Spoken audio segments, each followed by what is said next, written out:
Well, hello, my paranormal peeps, and welcome back to another Deep Woods Paranormal podcast. My name is Matt Harvey. I am the founder and lead investigator with Deep Woods Paranormal. My wife and I, along with others, investigate everything paranormal in nature.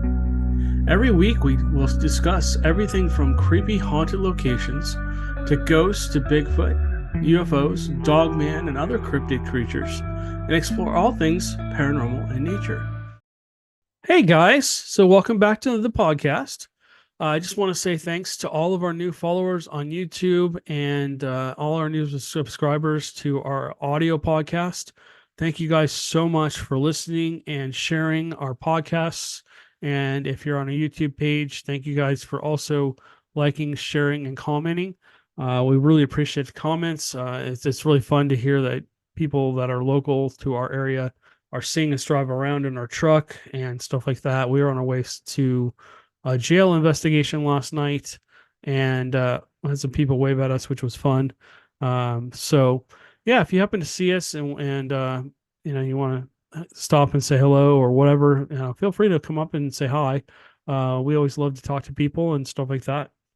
So let's get into what we're going to talk about tonight. We're going to go back over Black Star Canyon. We have so many new followers, so many new listeners that we talked about Black Star Canyon a lot when we first started, and we kind of gone away from that. We're almost to 200 episodes. So I know that's not a lot for a lot of podcasters, but I do this as a hobby once or twice a week sometimes. I used to do it up to 4 or 5 times a week. And I noticed that we do a podcast, we get like 100 views. We do another podcast, we get another 100 views, and then the people would fall off in between. So people weren't getting to listen to the old podcast because they were going to the new one first. So I try and give about a week or so in between the podcasts, and I want to make sure that I'm bringing you guys fresh content every week and trying to tell you new things or revamping things, going back over things that we've may have talked about in the past, but it's usually from a long, long time ago. So again, Black Star Canyon. And the reason I'm going to talk about this is people ask me a lot of the same questions. What was your first encounter? Um, did you believe in Bigfoots?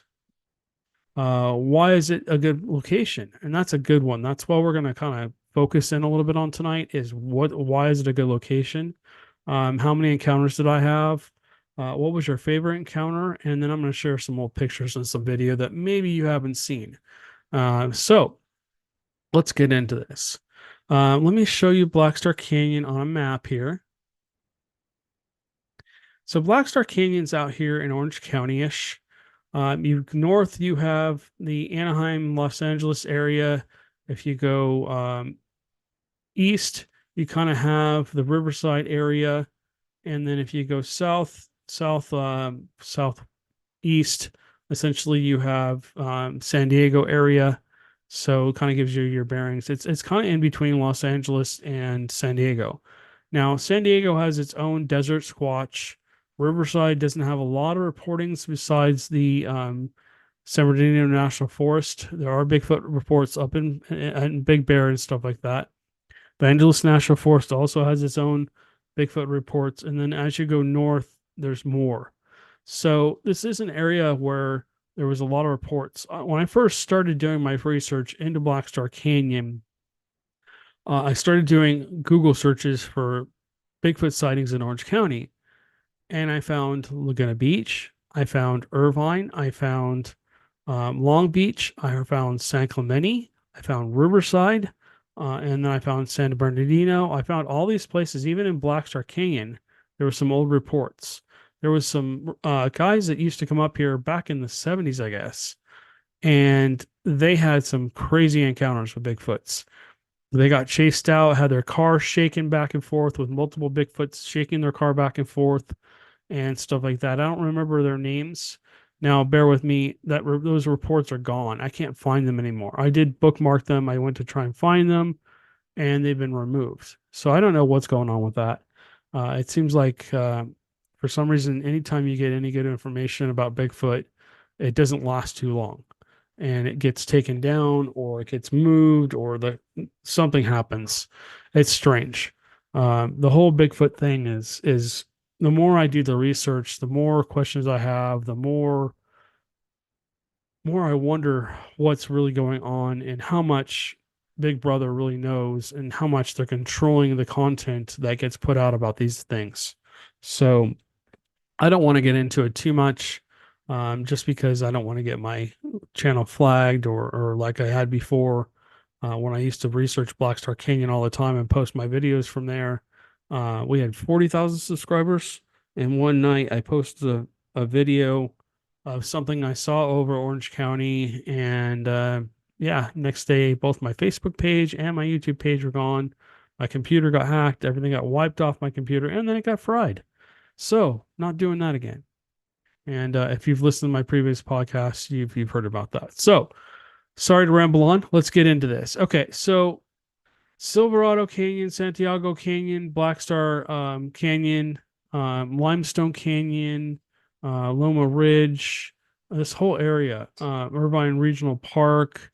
I don't know if Williams Canyon has anything. Majeska, all these canyons seem to have Bigfoot reports. And so let me start with my very first encounter because actually I can actually drop a pin down where I had this first encounter. So let me take you guys down there. Okay, so just bear with me. Let me find where this pen should go because last time I tried to do this podcast, I wasn't actually able to put it in the right spot. So nope, I guess he's not going to go there. Let's try putting him here. No? Now all of a sudden I can't put a pen here. That's really strange. Why all of a sudden can't I put a pen down? What I'm trying to do is drop this little guy for you guys. Wow. Okay. So now they've made it so you can't drop it. That's really interesting. Okay, hold on. Maybe I'm in the wrong place. Maybe I'm in the wrong place. Okay, that's the gate. Is this the gate? No, maybe I'm too far up. Black Star Canyon. Bear with me, guys. I might have been too far up. Okay, let's find the gate. Where's the Black Star Gate? There's the Black Star Gate. Okay. I'm sorry. I was about a quarter mile up too far. Okay, so let's zoom back in. So if you're watching this podcast, I apologize. I'm just trying to get the right spot here. Okay, so I should be able to drop him right about here. Yes, this is it. This is pretty damn close. Nope, I'm a little far away. Okay, so let's pull him up. Okay, this actually gives you a pretty good view of where we were. All right, so if you're watching the podcast, you'll be able to see this. If you're not watching the podcast, you're welcome to come over here and to go to our YouTube channel or a Rumble channel, and the links are down below. And you can go to this point in the podcast and see if you can find it. I don't know what the number is yet because I've not edited this. Okay, so let's take a look. Let's see if we can zoom in here. Okay. So it was Halloween night. I think it was 20, I want to say it was 2013 or 2014. No, it was longer than that. I think it was like 2010 or 2011. It's been about 14 years since I had my first sighting. Anyways, so we were sitting here and I was doing a ghost tour. And I was essentially talking to the group I had in front of me. And I was explaining the rules, my safety rules, and all this stuff. I had about 30 people on that tour, believe it or not. And they were horseshoed around the back of my car. And if you don't know, this is a road. I was parked here, so I didn't want anybody out on the road because people do drive by. But I was parked here, and basically we had people kind of from the road all the way over to where this barbed wire fence was.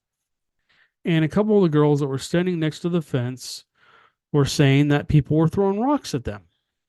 And so I'm like, okay, that's interesting. It's probably just some teenager over there having fun, trying to scare us. And I didn't chalk it up to anything. I didn't believe in Bigfoots at this point in time. So, and I didn't know very much about them either. I didn't know the behaviors that they do regularly and stuff like that. And I'll get into those behaviors in just a second. So I was talking and I'm She goes, well, no, another rock just got thrown at me. So I just kind of rolled my eyes. I'm like, okay, we need to teach these kids a lesson. So I picked out the six biggest guys and we walked right over here on top of this berm. Hey, this thing's having fun with me. And we stood right at the barbed wire fence. Now I started, basically, we were a little bit further to the right and I started scanning these trees because I figured that if there was kids out there, they'd be standing out in these trees, and I wanted to see if they were just standing there on the other side of the fence. And by the way, this side of the fence is a no go zone. You will get in trouble if you get caught over there. But I started scanning from this direction over. I got to these trees about in the middle here, and this thing was actually standing right about here. This tree here is actually really grown in. It wasn't actually originally there. It was a small little tiny bush at that point in time. This is a long time ago.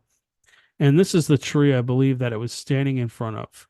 There was this tree that was just standing right in front of it. It was standing right in the clearing. And I shined my miner's light on it, and it was dusk. So it wasn't dark, it wasn't light. It was just standing there. And it was silvery gray and it was massive. I'm 6'2" and I'm about 300 pounds. And this thing's arms were as big as I am. I mean, that's how big the arms were. I mean, imagine, I'm this wide. So I don't know if you get a good representation, maybe about almost a foot and a half wide. So it was just standing there staring at us. And I'm like, what the hell? And I don't know how long the staring contest went on with me staring at it and it staring at us. And I think finally one of the guys that was standing with me walks over and he helped me put my jaw back up in my mouth. And he goes, Matt, you see that, right? And I'm like, yeah. And he's like, you have a camera?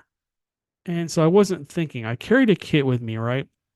I carried a little Sony hand cam with a little bit of IR, not enough to brighten up this whole spot, but I also carried a K2 meter, an audio recorder, and I carried a little Coolpix, Nikon Coolpix. And so, of course, I picked the wrong one. I should have picked a video camera, but I ran and got that, right? I got the Coolpix out, and I'm like, okay, I'm going to get a picture of this thing. Like, I'm running back, and it's probably about 30 seconds later. And I'm like, is it still there? And they're like, yeah, it's still standing in the same place. So I shine my miner's light on it again, and I'm spotlighting this thing with my miner's light. And I flip a little tiny flash up. And this flash is only meant to take a picture 5 or 6 feet away. This has got to be 25, 30 feet away from us. And so I snapped the picture, and the flash went off. And this creature's face, I mean, the thing had a head like a giant watermelon. Just imagine watermelon 3 or 4 times the normal size. That's how big this damn thing's head was. And it just grimaced at us. And then it growled. I'm like, oh crap. So being the smart guy I was, I looked down and tried to check to see how the picture came out, and it didn't come out. So I switched the settings to more of a night setting and then essentially took another picture. And I'm sure this thing was loving that. And it just grimaced and growled again and essentially just stood there. And so we were watching this thing stand there and we were just having a staring contest with it. And finally, I said out loud, doesn't it know we can see it? And it literally walked over this way. I don't know if you can see it now. There's a tree here. Let me see if I can scoot this. Let me see if I can scoot this other way. All right, let me see if I can zoom in on this better.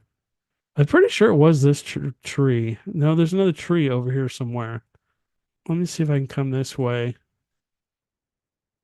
Let's see if I find that tree. Oh yeah, there it is. That's the tree.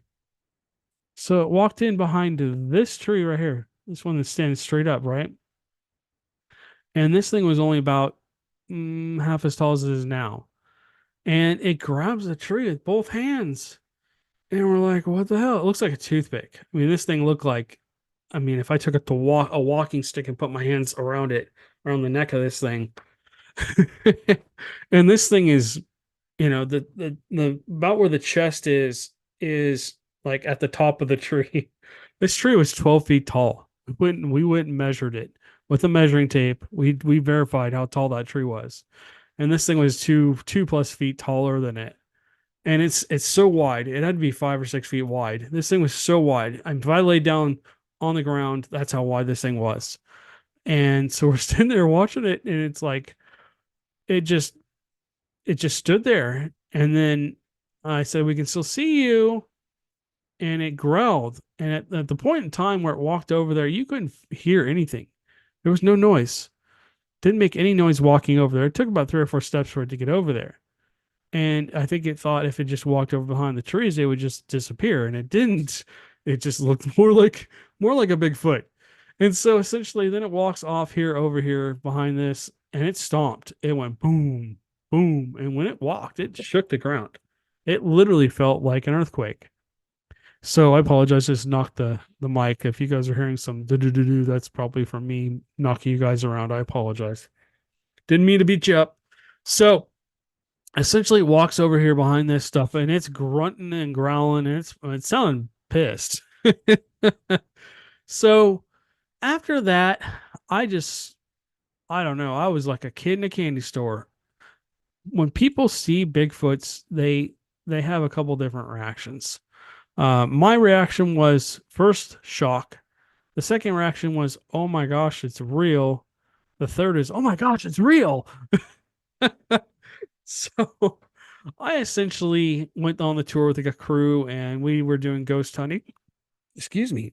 We were doing ghost hunting, and we walked up and had a great time, came back. And in fact, I went to another location with that group. They invited me to another location, and we had a good time with that as well. About a year later. So, but yeah, so after that, I'm like, okay, what in the world? Um, so let me zoom back out of here. Okay, so that was my first sighting.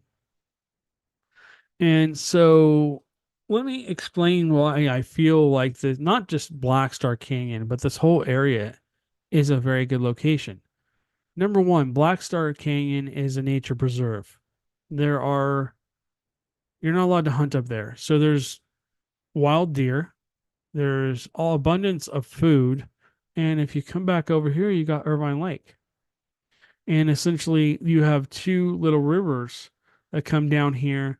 You have the Santa Ana River that comes down here into Irvine Lake, and then you have another creek that, when it actually does rain in California, it runs along here, runs right along the actual right here, runs right along the path of where we do our tours, or where we used to walk.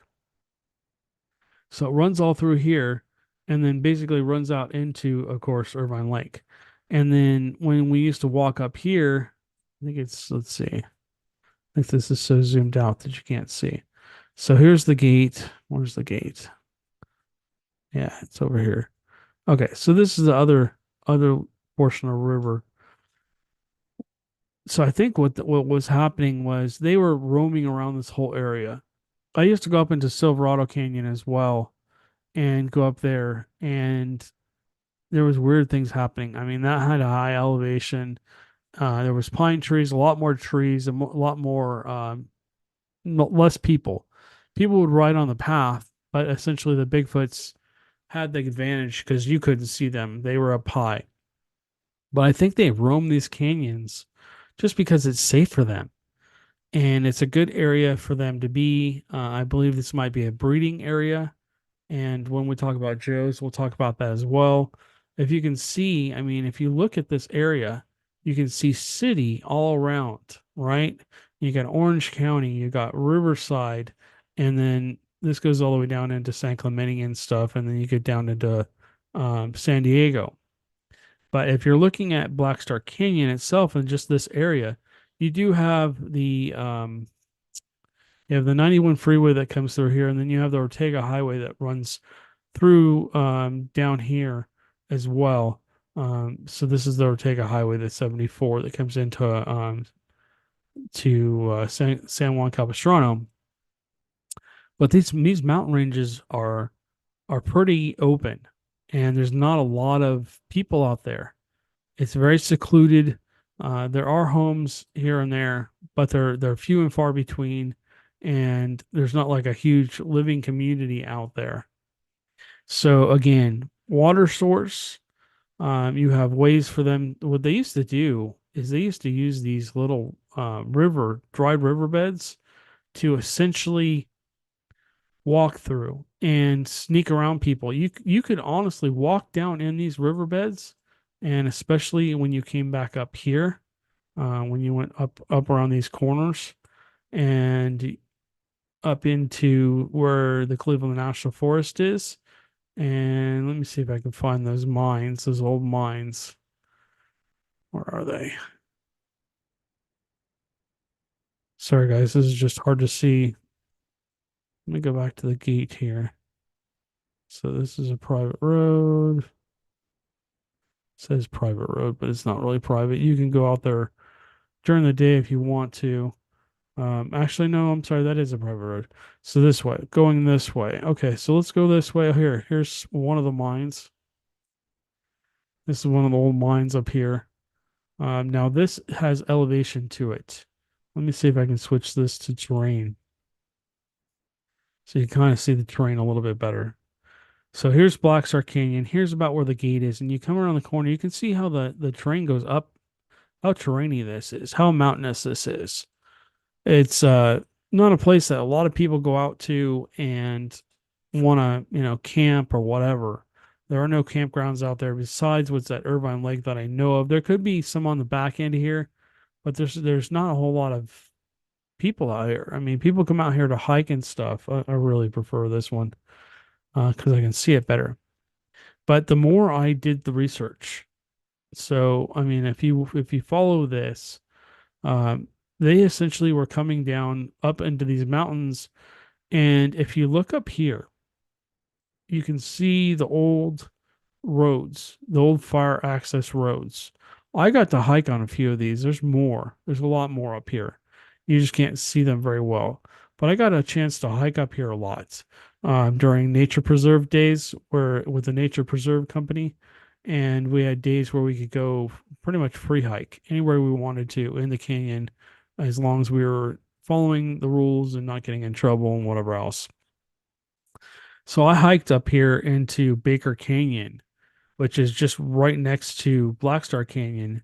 And if you go up here, what's cool about these little access roads up here is that essentially, I'm sorry, I'm going the wrong way. This is what happens when you do an impromptu Bigfoot research podcast. All right, so you can come up here and you come up here into the Baker Canyon area, and then you can hike these roads up into these roads. And what's cool about these roads is if you keep following them around, you can see this whole hiking path. This has a lot of elevation up here. So you can essentially be up on these high points and you can see everything going on below you. And nobody would ever know you're there. And nobody goes up into these roads unless there's a fire or they're doing maintenance up there. It's very secluded. It would be easy for them to just walk along these roads and not get seen or heard or whatever. They could hunt deer or whatever. During one of my hikes up there, let me stop sharing my screen for a second because I want to make sure you guys can see this fully. I found this, and I don't know if you can see it very well. There you go. I found this huge hair sample. Now that's silvery gray. And I don't know if you look at this side, there's more of a clump. Let me see if I can block out some of that light. So there's more of a clump in here. Now, I don't know if this is Bigfoot. I don't know if there's some kind of DNA still in it. It had poured rain the night before. And essentially, I was up in the Baker Canyon area, and I was up on one of those fire access roads, and I found a footprint. I found a spot where for whatever reason, the ground let go, and essentially a heel had stuck in to a hole, and then the front part had toes, and then right in front of this is where I found this. So I don't know if maybe it scraped some skin and hair off while it was walking along that road. Maybe it got caught by a rock or something when it stepped in that hole. I don't know what happened, but I was able to find that sample. So I took a plastic bag, not this one. I had another clean plastic bag that I put my hand into, and I carefully reached down, picked this up, and dumped it in here.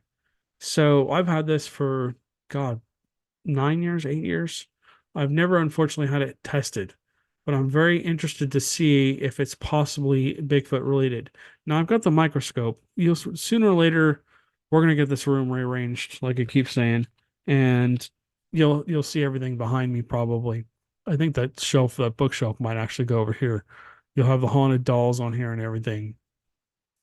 Oh, and so you'll get to see what I'm working on. But also, when I was hiking up there one night with a group, um, we had my very, very first sighting of Bigfoot. Let me retract here for a second. We were walking into Black Star Canyon. We'd never been there before, right? We had heard all the stories. Oh, it's haunted. Oh, it's negative. Oh, it's bad. You don't want to go up there alone at night. People get murdered up there all the time, which isn't true. All kinds of bad publicity about it, right? And I think a lot of the reason they do that is to kind of they were trying to scare the teenagers out of the area. They didn't want the teenagers going up there at night. Because I mean the teenagers do cause problems. And back in that time, there actually were people that actually did live in the canyons, and I felt bad for them because they had to deal with people doing stupid things. I had a very good conversation with them one night. Finally, they had driven by me multiple times over the years, and she finally stopped and she said, "You're up here all the time." And we had started having a conversation. I was like, "Yeah, I'm doing ghost hunting, and I think there's some Bigfoot activity up here." And she just kind of went quiet and went, have you seen one?" And she didn't really tell me. She didn't want to talk about it. She was really irritated with the kids that were being stupid and stuff like that. I'm like, I'm not one of those kids. I'm not here to be loud and obnoxious and stuff like that. I'm here to do research and to try and document these things and stuff like that. And she was I think she was very Christian. So she's like, "That's fine. God bless you, and it's okay for you to be up here. We won't bother you anymore if we see you, and we appreciate you being respectful and being quiet as you come by and stuff like that." So, able to turn a bad situation into a good situation.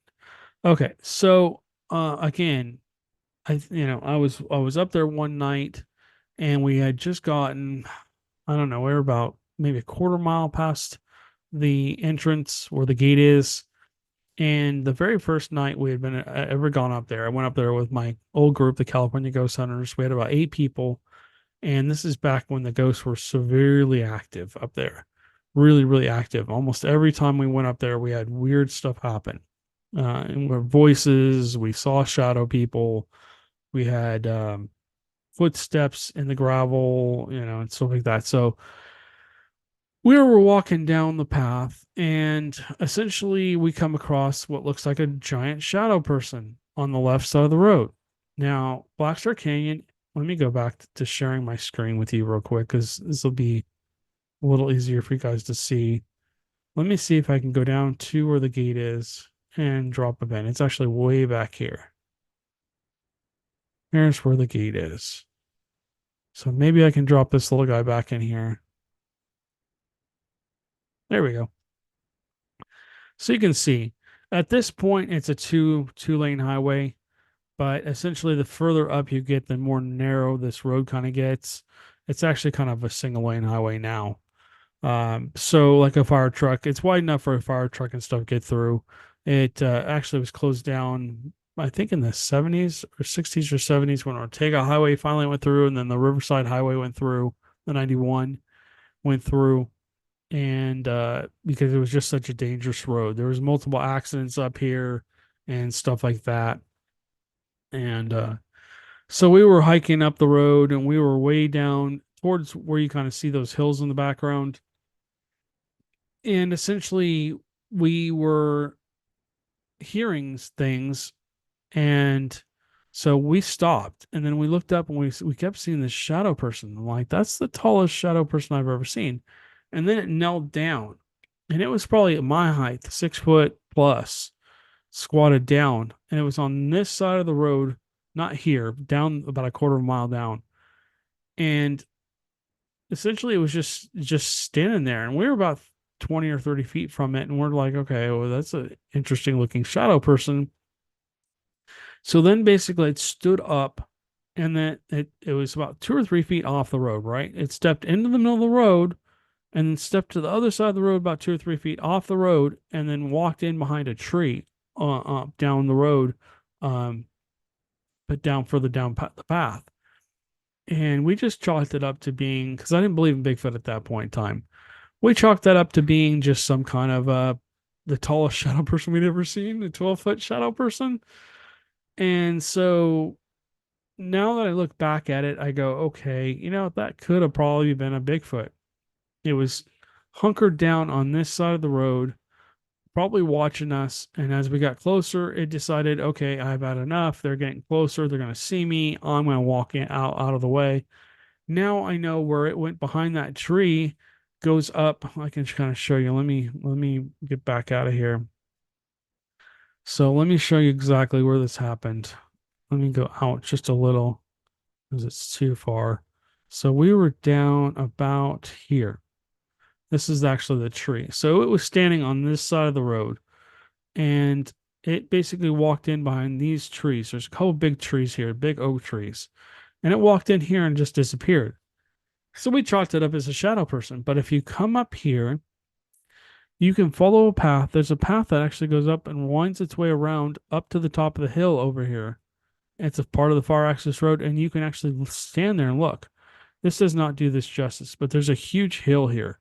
There's about a 40-foot gain, maybe 50-foot gain that looks over this area all the way. This is all mountains right here, all the way around. And essentially it just goes up higher and higher and higher. But there's a lookout area up here. I've never been up there, but basically you can stand there and look down on this area. Again, I think that's basically what it did. I think it went up here and walked up onto the path and then disappeared. So I'm pretty sure that's what happened. And so I was like, okay, that's interesting. But the area where it was first seen right here, this is like a sandy, soily area. Again, you have, if you come over here, you've got the little river that comes across. And I'm pretty sure they use this area also as a walking area. A Bigfoot could walk across this area and you probably wouldn't hear them, see them. They probably wouldn't leave much of a print of any because the ground's pretty dry and pretty tough. And you wouldn't even know they're there unless you're looking for them, unless you know what you're looking for and you're very in tune to what's going on.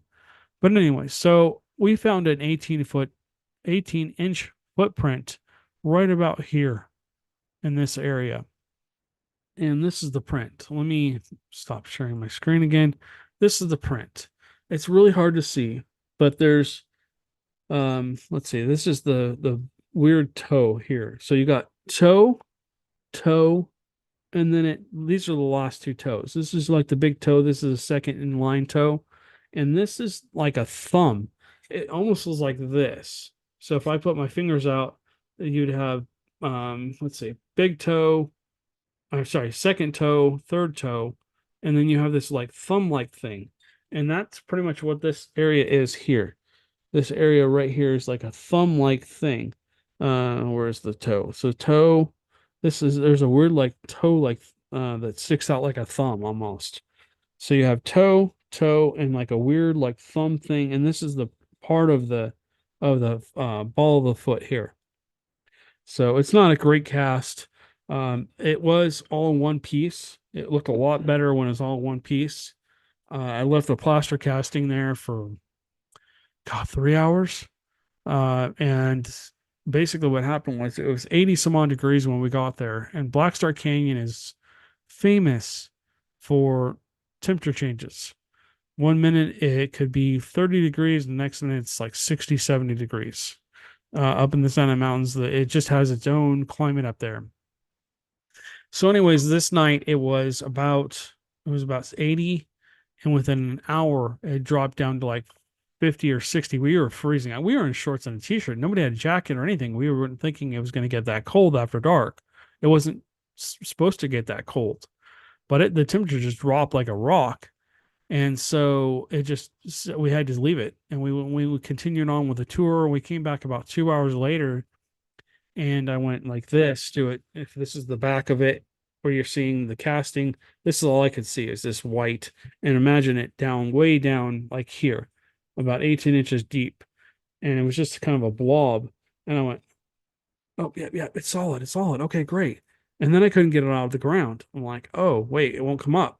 So I had to take I tried a few different things. I tried a screwdriver, tried to get a screwdriver on here, and I kind of started prying it up. And then I took my knife and cut around. You can still see some of the grass that was in there, in here. I don't know if you can see it with all there we go. So you can see the grass and stuff still kind of pieces in here like this. Um, anyways, I was trying to pry it up, and it didn't pour very thick. It only poured, if you can see this, is really thin. It's not very thick at all. It's very thin. It's maybe at its thickest, maybe 3/4 of an inch. But it kind of showed, you can kind of see that the toe prints if you look at it. So again, toe, toe, and then you have this weird finger like toe over here.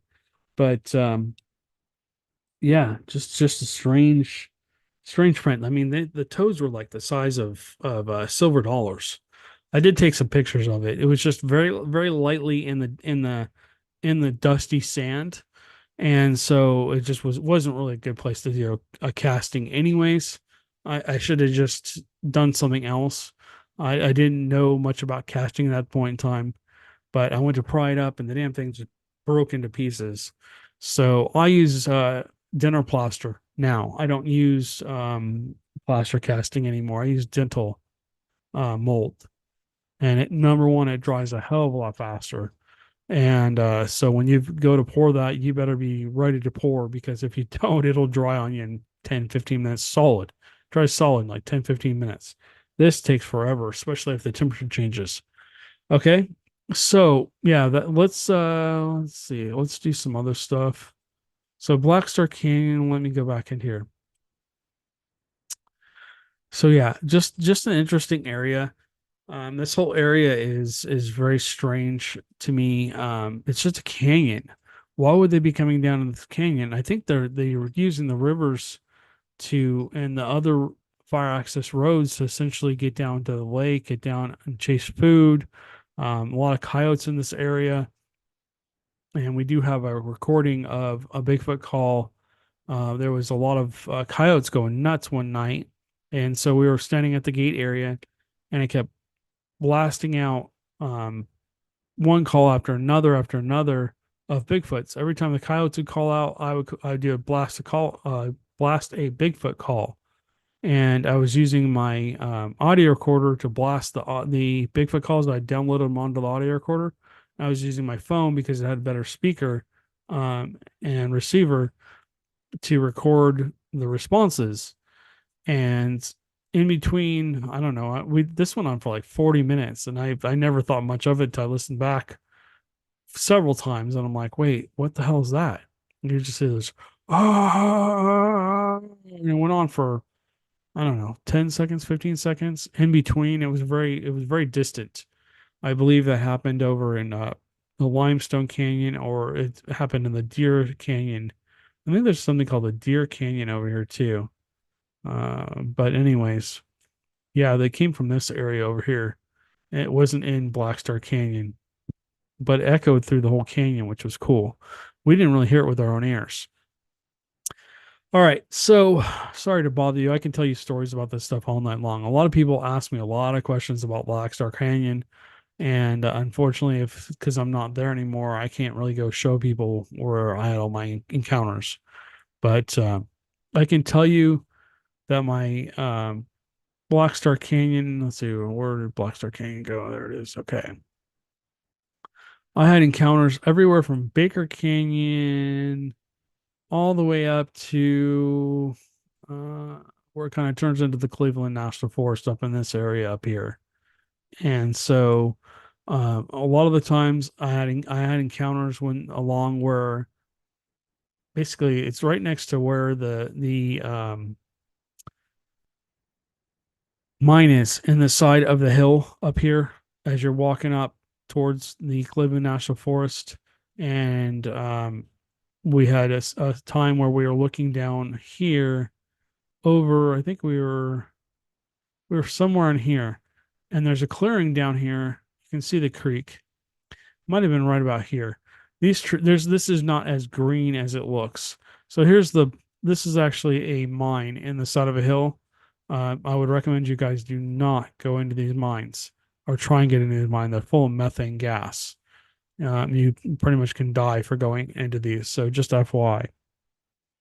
So we were sitting here and I saw movement and we saw 5 or 6 Bigfoots basically sitting in a semicircle.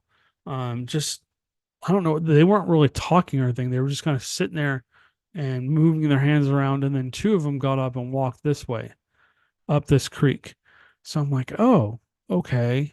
Well, I know that they're using the creek as a way to get through here because I'd seen them. And so I used to cruise down here and try and see if I could see them or find prints or whatever. In fact, I found a lot of trees that were up 13, 14, 15, 16 feet tall just snapped off like they had been just. And now there's a lot of wind that comes through the canyons. Okay. I know that. But this thing had literally just been snapped and twisted and just was hanging there. I mean, it looked like somebody just went snapped it this way and just yanked it straight down. And there was a lot of trees over here along the creek line, along the creek bed that were like that. You could see it from up above. And so essentially then there was times where we'd be walking up the hill and you get rocks being thrown from this other side of the creek over here and stuff like that. And then my last encounter with them basically started up here in the area where the mine is. It's an area where basically it's right here. It's where the trees grow over. I call it where the trees grow over. I'm pretty sure there was a person hung from one of the trees from the stories I've heard.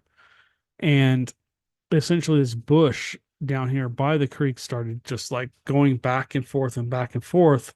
And before that, I kept hearing like a growl come from over here. I just thought it was a mountain lion or something. And so I was keeping my eye open on here, and I was actually doing an EVP session over here doing ghost hunting. I wasn't even out looking for Bigfoots, but I knew they were there. So bless you. That was one of the cats. So I'm standing at the fence line over here, and I start to see a bush going back and forth. And as this bush is going back and forth, this thing starts grunting. I'm like, what the hell? And I did it for 30 or 40 seconds. I had the video camera on. I had my little Sony hand cam with a bunch of IR lights stacked on top of each other. And these IR lights were not bright enough to see anything but me. I could only see like 5, 6 feet away. This thing was probably about 10 or so feet away. And it was down in this creek, just pushing this, rocking this bush back and forth.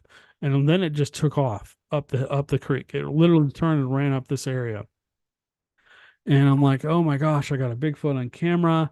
I'm so excited. I'm going to go home, review this footage. So I start walking back down the path and I got to right about here, actually. No, it was up further. Got to right here. There's a spot where the hill kind of comes sloping down between where the path is or the road is and stuff. It's about 2 feet, 3 feet off the ground.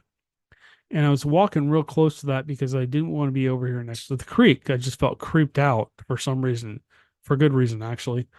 And as I come around the corner, I'm walking by and let me stop sharing the screen. I literally, out of the corner of my eye, see a big black thing to my left. And I went, oh crap. I didn't say anything out loud. I just went, oh. And it was a Bigfoot.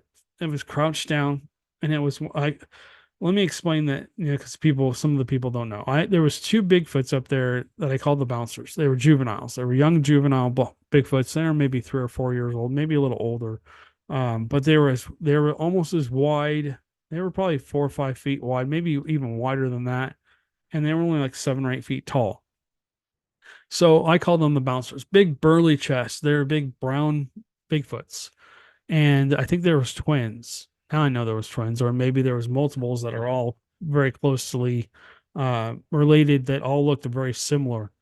And so I'm walking down, and all I see was like two red eyes. I kind of glanced this way, and I'm like, oh crap. The red eyes were what caught my attention because it wasn't moving. It was just this black silhouette. I went, oh my gosh. And so my heart starts beating like a million miles an hour. It freaked me out. And I mean, I was literally like inches away from this thing.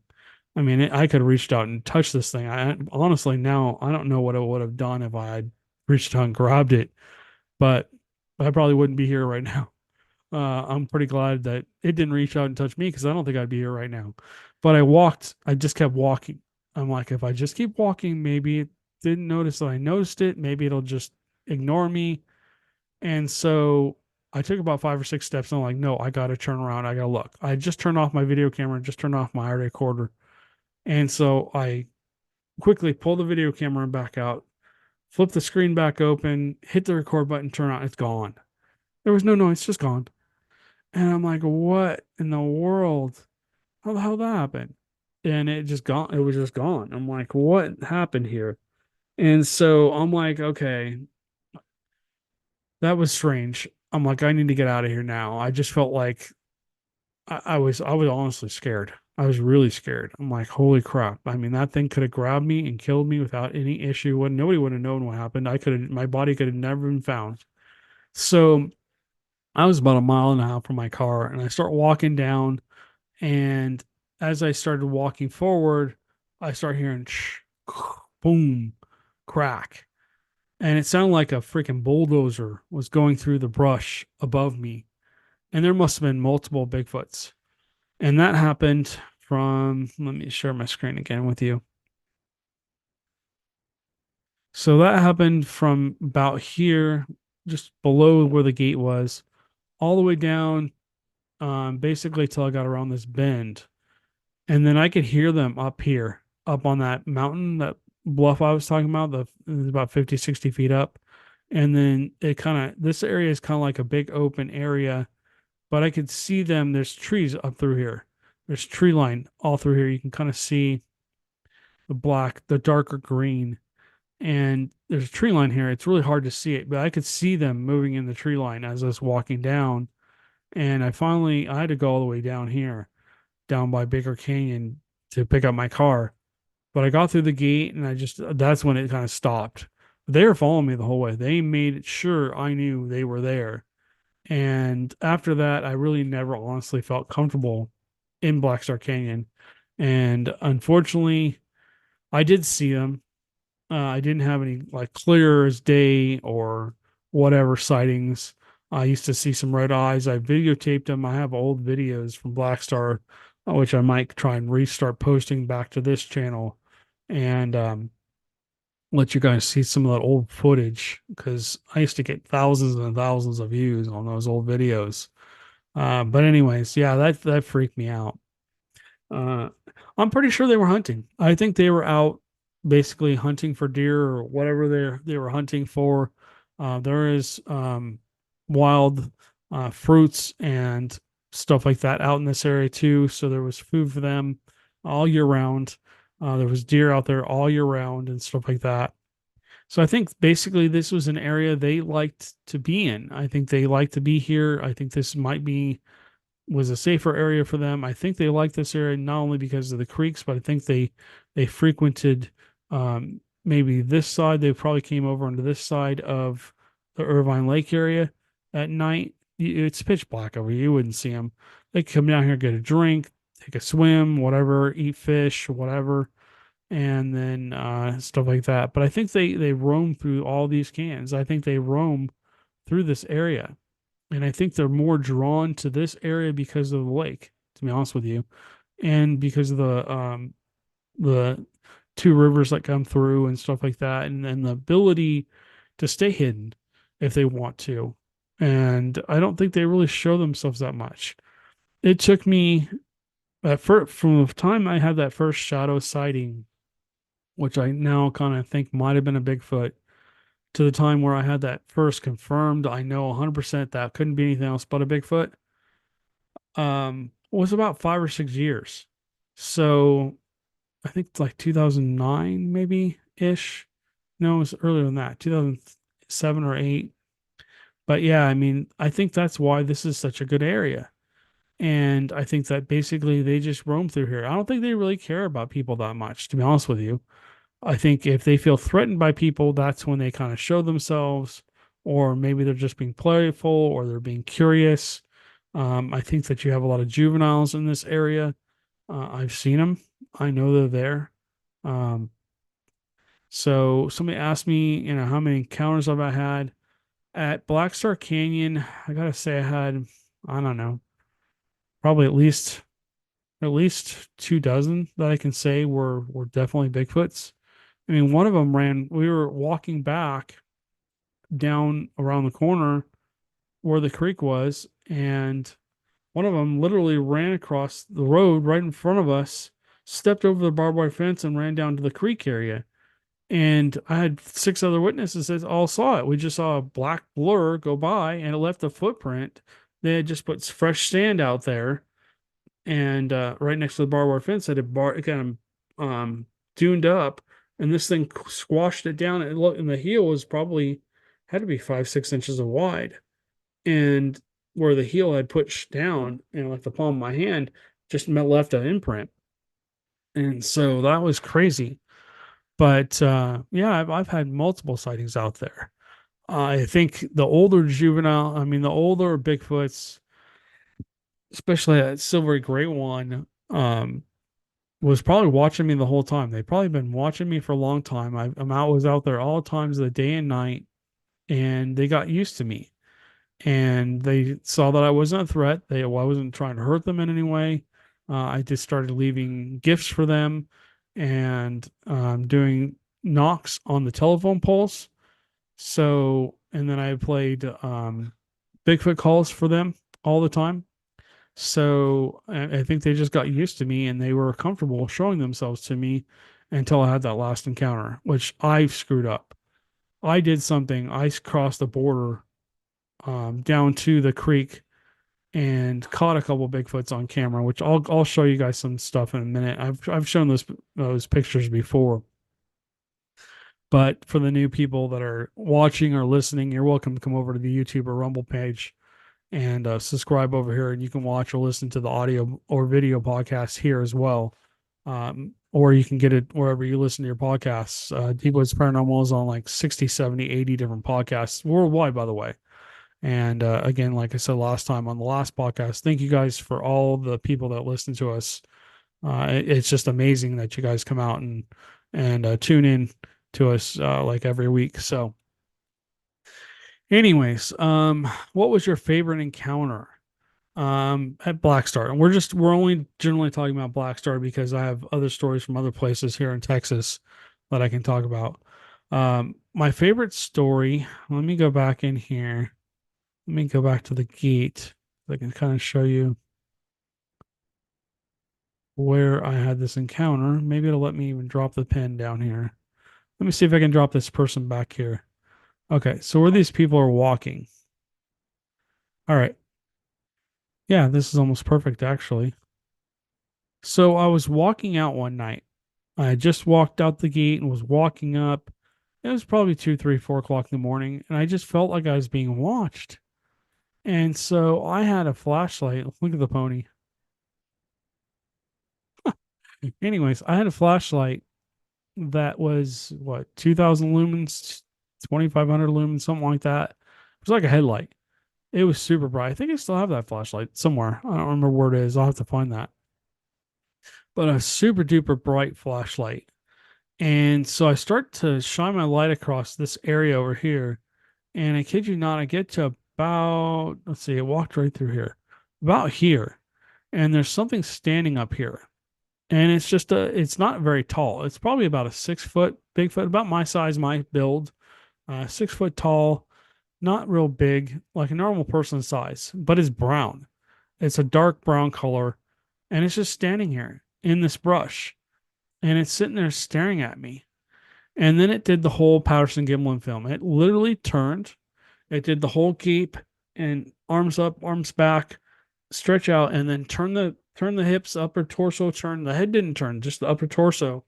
And it literally looked at me. And it almost stopped in mid stride. And then it kind of looked at me as I'm shining my spotlight on it.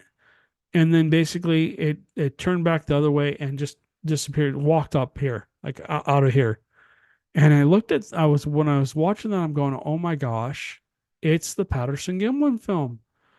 It was exactly the same exact thing. If you watch the Patterson Gimlin film where you watch Patty turn and do the whole look in mid stride, and then like the upper body torso turns, and then it basically walks off.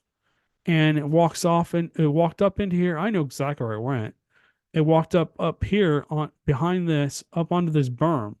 And if you guys have heard up here, it walked up through here, up onto this berm. And this is what I talk to you guys about all the time. So this is the entrance to the gate. You can see how high this is. This is probably 20 plus feet. And if you come up here and you stand up here and you kind of stand back, it kind of slopes down up there about 3 or 4 feet. So from the very edge, it kind of slopes back. You can stand up there and look down and watch people walk by. They wouldn't even know you were there. So, it's just crazy that they use these. Anyways, let me stop sharing this again. And I will share something else with you guys. Let's share some more pictures from Black Star Canyon. Some of these I've shown you guys, some that you might have seen. A lot of these will be new to most people. So let me start here. Oops. All right. So this is not a Bigfoot or a ghost or anything. It just looks like it. What this is there used to be a lot of old debris and stuff up in the canyon. There used to be an old travel trailer. There used to be an old school bus. Lots of stories about the school bus being haunted and stuff like that. What this is just a silhouette. It's a cutout. And the way the picture was taken, it looks like a shadow person or maybe a Bigfoot, but is really not. So essentially, this is up around that first bend, and you have to go quite a ways up. This is up by where the falls are, and if you ever go up to the falls, just be careful because sometimes when it's pouring rain, you can actually get into a flooding situation up there. The whole canyon floods. I mean, all the way across 3, 4, 5, 6, 7, 8 feet. So yeah, this is what the canyon kind of looked at like at night. And if you're looking at the pictures, you're going, "What is that?" No, that's not. There's just stars. Essentially, this is what the road looks like at night. This is where it kind of starts to turn to the right here, and just basically brush. This is kind of what it looks like. It's dark. You can see the mountains in the background. Irvine Lake would be off here over to the left and stuff like that. Somebody basically didn't have this on a tripod, and when they took the picture, they may have just slightly moved a tiny little bit or shaken the camera, and that's what happens. It got a good picture, pretty much straightforward. It got this area in the most, and then basically the rest of it's all blurry because the camera got moved. So, and then of course there's these guys up there. This is a mountain line. This is not my picture. This looks like it's in the snow. But it does snow up in Black Star Canyon every once in a while. I think the elevation is like 3,500 feet, so it has to be severely cold. But you can see they do monitor them. The park rangers up there do have trail cameras everywhere, especially off trail. So if you plan on going off trail, they'll know about you. You'll probably walk by a game camera up there. So just be careful if you're walking up there. Be mindful of your location. There are a lot of wild animals up there and stuff like that. We already looked at this picture. Okay, so here's the entrance to Black Star Canyon. We've already kind of taken a look at this. This is an old picture of me from the Orange County Times. This actually might be the night that I found that footprint. And you can see the dirt is really hard. It's hard. It's kind of a clay mixture with a little bit of sandiness to it. And I'm pointing out a footprint that I found. And this is actually where that shadow person was crouched down and stood up and walked across. But again, this is from, God, that'd be at least 15 years ago. All right, so now this is a better picture of the canyon itself. This gives you a little bit more definition. Here's the walking path. I believe I was up on Baker Canyon when I took this picture. So you can see Irvine Lake in the background. You can see how mountainous it kind of is. It truly is a valley. You can see you can see the river that comes down. This is where I think they're walking through, and you can see how these trees are probably at least 12, 13, 14 feet high. There's the walking path, the fire access road. You can see another fire access road up here. It's just kind of a dirt road.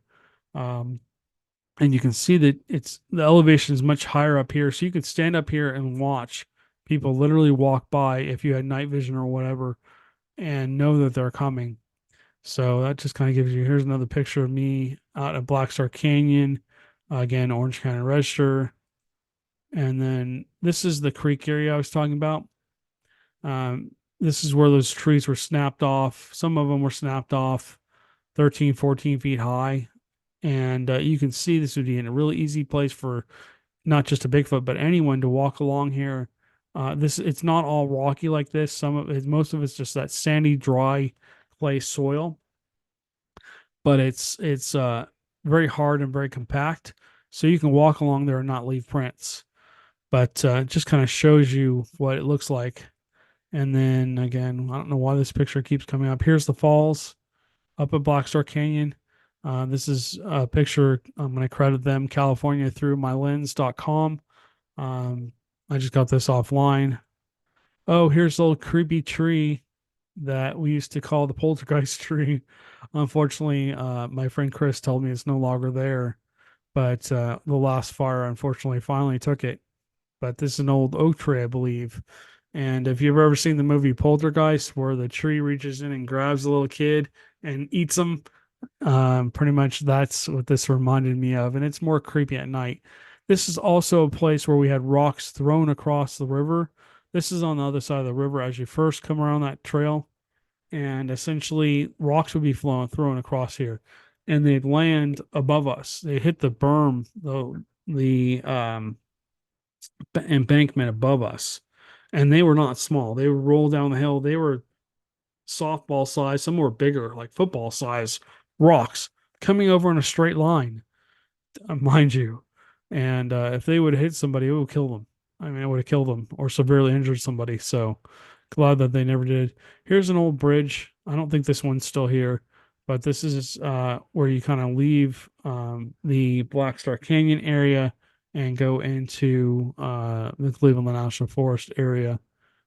So anyways, let's keep going. Okay, so here's this picture is actually you can see Black Star Canyon kind of off in the distance. Irvine Lake would be over here somewhere, but this is a picture probably from more of the Cleveland National Forest area and stuff like that. Let me show you where this picture's from. Where do the maps go? Let's go back to here real quick. So let me get out of here. So if we come up here to the Silverado area, this is probably the Silverado area up here. You can actually go up into these mountains. You can go through the town of Silverado and then basically it comes up here into this area up here. And essentially it's just very forested, very secluded up here. Again, you get into areas where, there's just nothing here. But Amanda and I used to come up here all the time. We would love to come up here and you had to have a 4x4 and we could take the Bronco and come up in here into this road and it would bring you back down over here into Williams Canyon and then you come down. But yeah, that picture is probably looking this way towards Irvine Lake. But those mountains are probably 5,000-6,000 feet high, more than likely. Okay, let me finish sharing these pictures with you guys. And we'll go from there. So bear with me here. All right. So this is a possible juvenile footprint.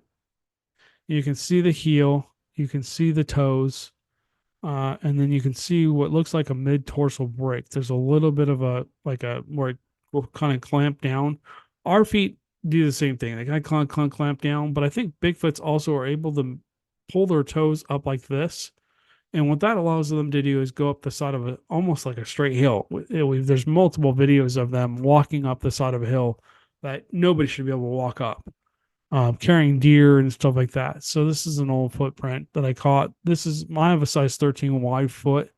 It's very similar in size to mine, but there's nobody behind me, nobody with me up there that night. Or that morning, I mean. And it just rained. Again, you can see the sandy, dry soil that's up there. And whatever stepped here basically came by after me. And there was only one print. I couldn't find any other prints. And it was right in the middle of the road, heading towards the barbed wire fence, towards the creek. So I was like, okay, that's interesting. But again, just very interesting.